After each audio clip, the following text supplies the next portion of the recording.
If you could pick, how do you want to die? If you ever need help, then please know that there are many qualified people who would like to help you.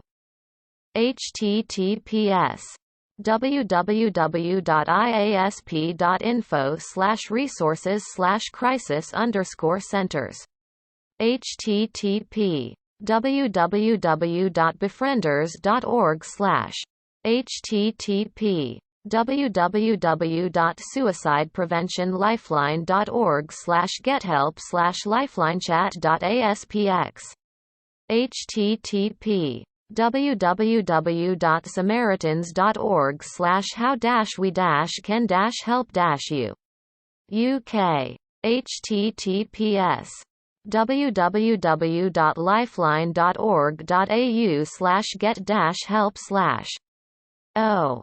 There are crisis services worldwide that are trained to provide support. They are designed to give temporary relief from feelings that are overwhelming you, and while they are unlikely to fix any underlying problems, can help you get through a tough hour, night per week. Chat services are usually available on these sites. In the U.S., calling 211 or going to their website is a free referral source. They have providers who will see you regardless of your ability to pay. Just as you would see a doctor when you are sick, you deserve to take care of your mental health. Like my uncle, he died in his mid-90s, just a few years after his wife died. He was a retired physician. He got a cancer diagnosis that he knew was fatal, but he had some time. So, he spent his remaining months touring the country, seeing his kids, grandkids and great-grandkids, his nephews and nieces, friends, etc. He had a grand old time. Then, pretty much exactly to the timetable he had estimated, he took a bad turn. He summoned his kids, who took turns talking with him at his bedside in hospice. At one point, my cousin Chris was with him as he faded in and out of consciousness. The phone rang. Chris answered and said, "No, Dad's not conscious right now. This is not a good time." But his dad perked up. "Who is that?" he asked. "Just some friends of yours," said my cousin, who handed the phone to my uncle. They exchanged a few words. Then the friends arrived 20 minutes later with a couple bottles of amazing vintage wine. My cousin said, "No, Dad, you're on a lot of painkillers. Alcohol would be a very bad idea." My uncle laughed and said, "Well, what's the worst that could happen?" Quote, "There was an awkward silence and then everyone started laughing. The wine was delicious and he lasted another 48 hours. That's asterisk how I want to go out.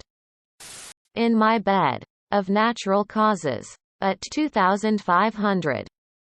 Being hit by a meteor.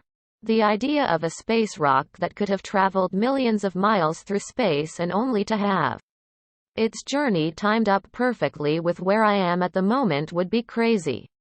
I mean, the odds would literally be astronomical. Pain-free. Most of all, I hope to live a relatively long life, but not long enough to need people to change my diapers. No thank you. In my sleep peaceful like.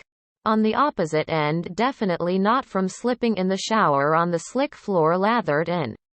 Shampooed up from hitting my head on the spigot as I fall to my demise. What do you genuinely not understand?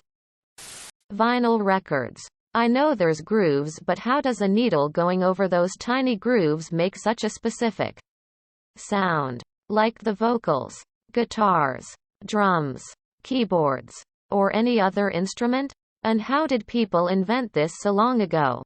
I've seen close-ups of a needle in a groove, but it still doesn't make sense to me how a few ridges can produce these sounds exactly. And how do they even put those specific grooves in there? Especially over a century ago. Electricity. I've read the theory and explanation.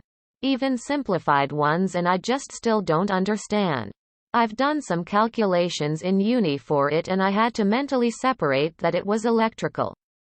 Theory to understand the equations. Definitely black magic. Edit. The explanations confirm it's magic. Chemistry comparisons or alchemy. Physics is like a magic field no one understands. Ever read The Name of the Wind? No one understands naming. How that wasn't a headshot. Why when my mother asks me to go get her something and I can't find it? But when she gets up and looks for it, the thing she asked me to get was right in front of me. NFTs for me it's just online pictures you speculate with. Subscribe, my brothers.